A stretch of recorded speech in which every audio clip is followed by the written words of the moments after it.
I am Damonous. Jesus is my king. You are my family. Hello, I am Damonous. Thank you for joining. I am also a Clevelander, and I suppose that this is an unusual time for me as a Clevelander, because a hometown hero thinks that he maybe really is king.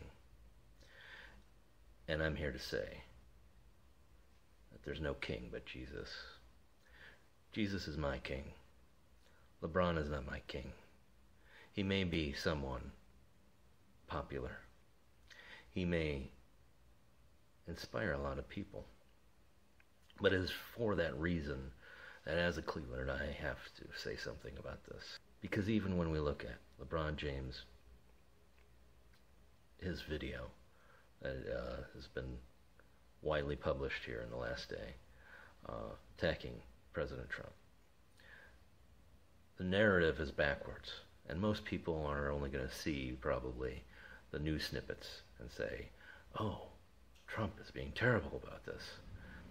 But the order of events, as I show you these clips and as we go through some web pages here, remember the order of these events are: Stephen Curry from the Golden State Warriors went on an interview and said, hey, I don't think I'm going to go to the White House visit.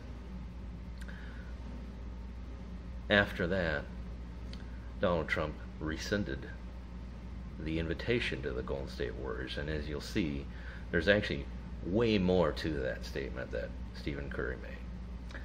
Then after that, or between then I believe, then there were some comments that Donald Trump also made at a rally about the whole situation with the NFL players and them kneeling during the flag and saying that they shouldn't, they really should just be fired. Really, they're millionaires using that platform to make a statement. Then LeBron James thought it necessary for him to come on and add to this and say, oh, how terrible. He called the president a bum for rescinding the invitation, and you got Curry and LeBron saying that somehow it was unpresidential to do that, but yet what they're doing is so proper and just. So we're going to take a look, certainly at this man's background, and see how proper and just he's been when we're listening right now to LeBron James. Remember, it's the players, it's the NFL players, it's Kaepernick, it's all these players who have decided to kneel during the flag in disrespect of our nation for something that I think the mass public has no real clue what their goal is. They started using sports as a divisive tool to further their political agenda. Giving y'all a little bit more in-depth insight about my tweet from earlier. I think it's basically at a point where I'm kind of just a little frustrated, man. Just because this guy that we've put in charge has tried to divide us once again. And obviously, we all know what happened with Charlottesville and the divide that caused. And now it's even hitting more home for me now, even more because he's now using sports as the platform to try to divide us.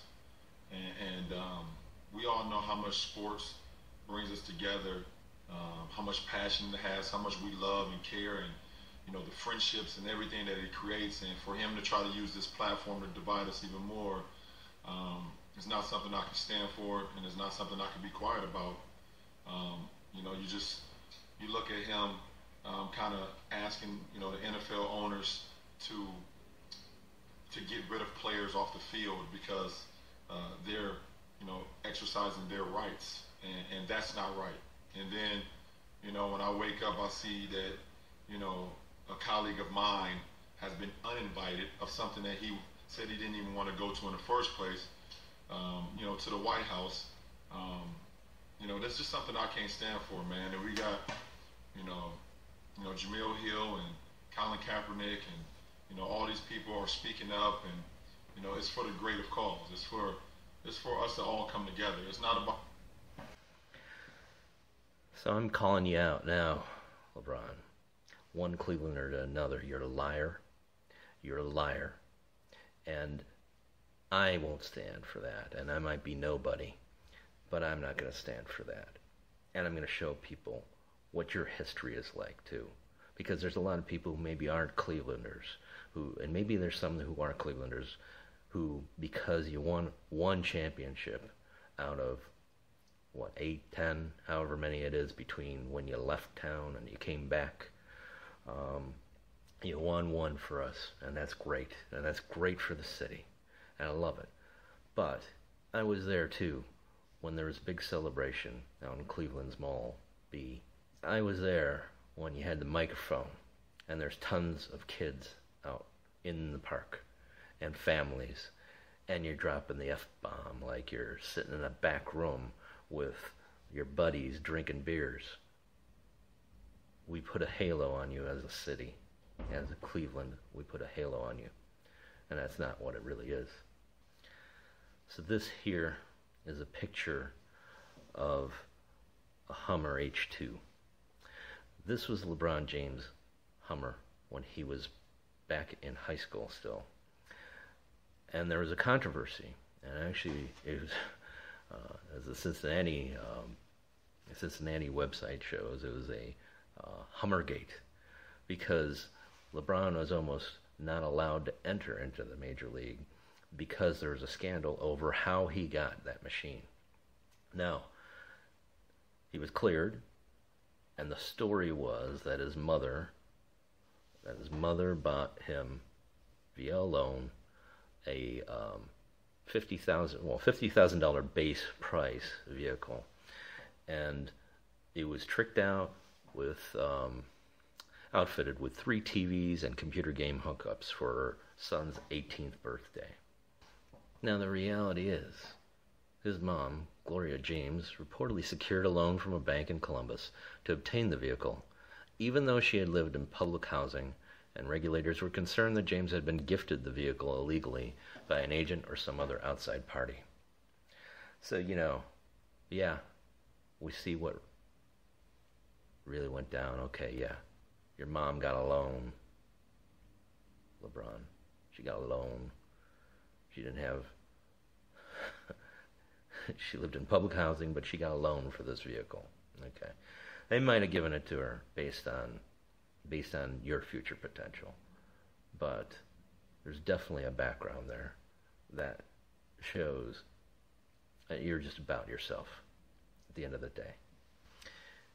And there's no greater time when LeBron James was about himself and about his pursuit of fame and fortune than when he first left Cleveland. And this was the thorn that still sticks in every Clevelander's side. And now, mind you, I'm actually one of the ones that when people said, hey, I'm going to burn a LeBron jersey, I'm going to do this, and I don't want this guy back in town when he's playing for the Miami Heat, I said, I don't blame the guy for leaving. Not going to win a championship here.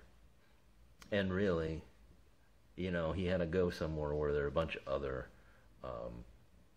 top-line professionals in the sport before he won, and then the tide turned towards, it's possible to win in Cleveland.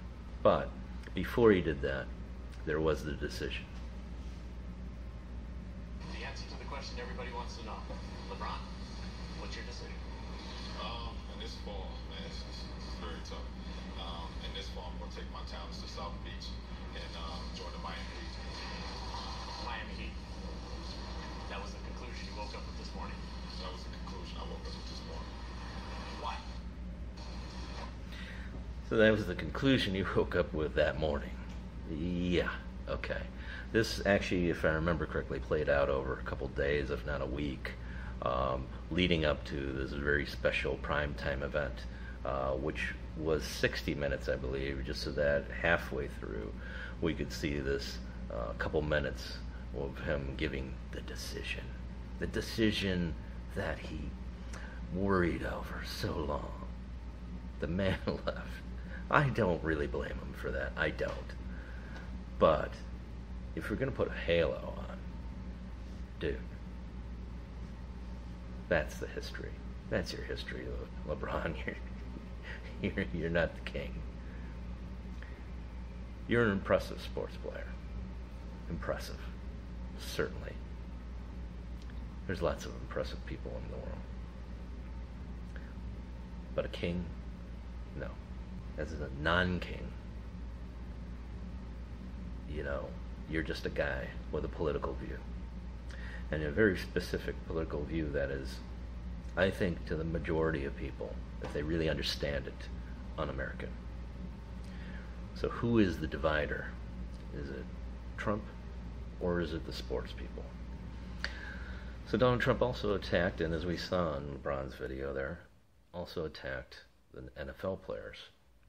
And as a response to this, we actually had also Jimmy Haslem, who owns the Cleveland Browns, make a and on behalf of his organization, making the statement. And the full statement is, we view our organization, our league, and our players as great unifiers of people. Our players, just like so many others across our league, have been honest and thoughtful with their attempt to bring awareness to the issues of inequality and social injustice. We were incredibly moved by the meaningful and powerful dialogue they initiated within our organization when they spoke of their intent to unify and not be disrespectful when using familiar and important terms like one nation, indivisible, and liberty and justice for all. Now, this is another master of lies and deceit, Jimmy Haslem. Well, one, just going on the statement here of that these players are bringing unity and respect, I think, yeah, and they're not going to be disrespectful. Well, if tradition is that in the United States of America, you stand with your heart, with your hand on your heart, really. That's the proper way. But you stand and you recognize our nation, our indivisible nation under God. If you disrespect that and you go down on your knee, I mean, I don't understand where's the respectfulness that he implies here. But let's look at Jimmy Haslem, because he's a great guy, right? Jimmy Haslem was also the guy who had to pay $92 million as a fine for cheating customers of his Flying J Corporation. And this was a complicated thing with rebates that were promised to truck driving companies and independent truckers, that the leaders of his corporation, but of course, not Jimmy, right? The leaders of his company didn't let those rebates go through. And because of the lack of Jimmy Haslem's leadership, now we had this just today. Cleveland Browns rejoin national anthem protests as 21 players kneel, others lock arms. So a reminder here, too. You don't have just the players that are kneeling for the anthem, but you have players that are standing and locking arms or putting their hands on the shoulder of those that are kneeling. So they're really all disrespecting the flag. So one more thing to kind of tie this all up is, Stephen Curry, supposedly, according if you listen to LeBron, he's disrespected because Trump pulled the invite from him. But this is the reason why Trump did this. What kind of statement do you want to make by doing that? And you're not exactly Draymond in terms of kind of taking forceful positions on things all the time. Why have you decided that this is something you really want to make a big statement about? Because I don't think I don't want to go. That's really I mean, that's kind of that's the nucleus of my belief, and I think it is different. It's not just me going to the White House. If it was, this would be a pretty short conversation. But it's, like I said, it's the organization, it's the team, and it's hard to say because I don't know exactly what we're going to do in lieu of, or if we do go, if we don't go, or whatever. But my beliefs stay the same. So I have a better answer to that once I can kind of understand where the group is too. What do you want that statement to be? Like, Oh, you mean if that were the case? yeah, like what, like if you said you want to make like that to be a statement, like, you know, you guys make a statement like, No, we don't stand for basically what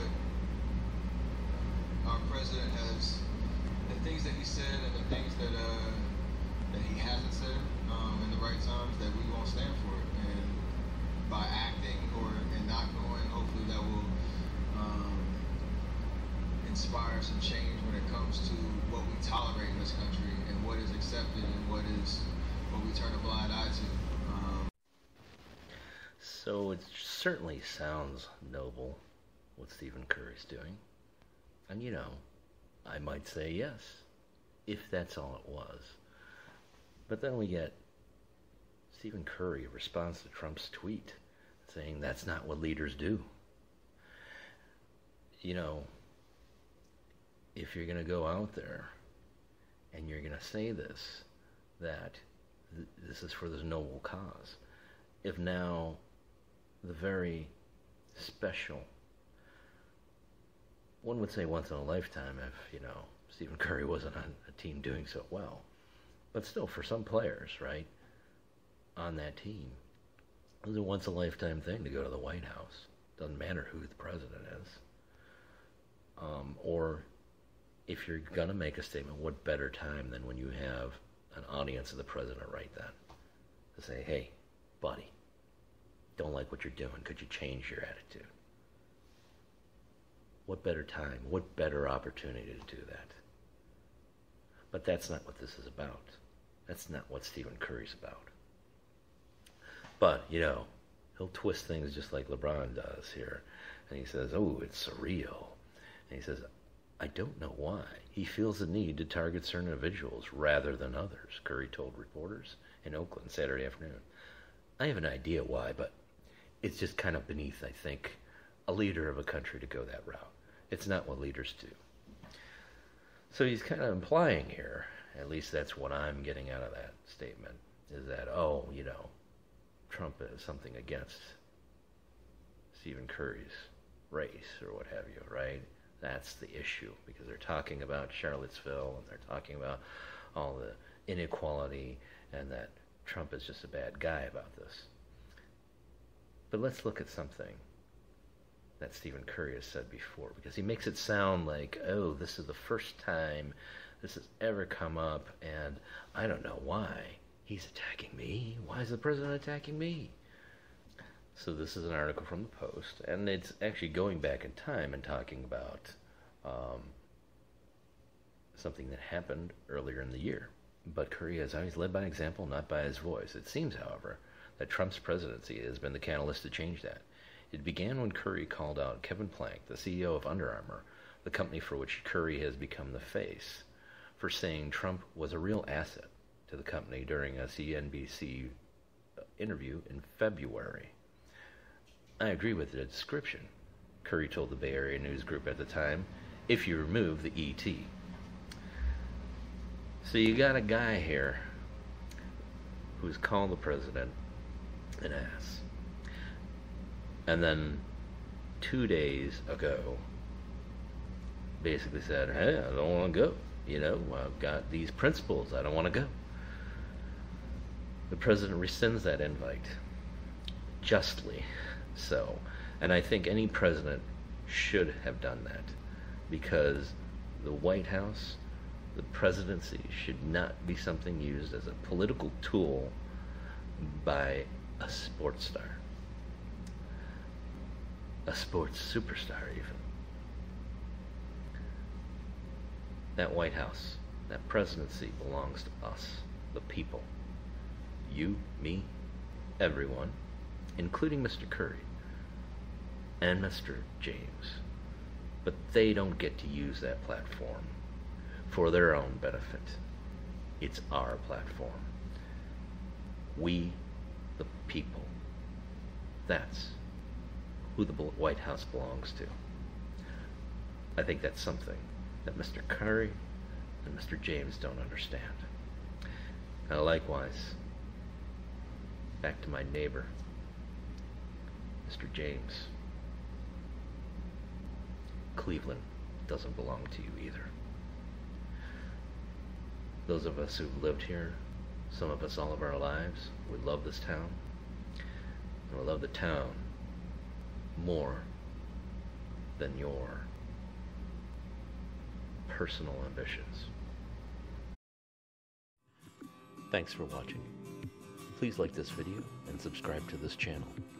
Catch me on these alternate media sources.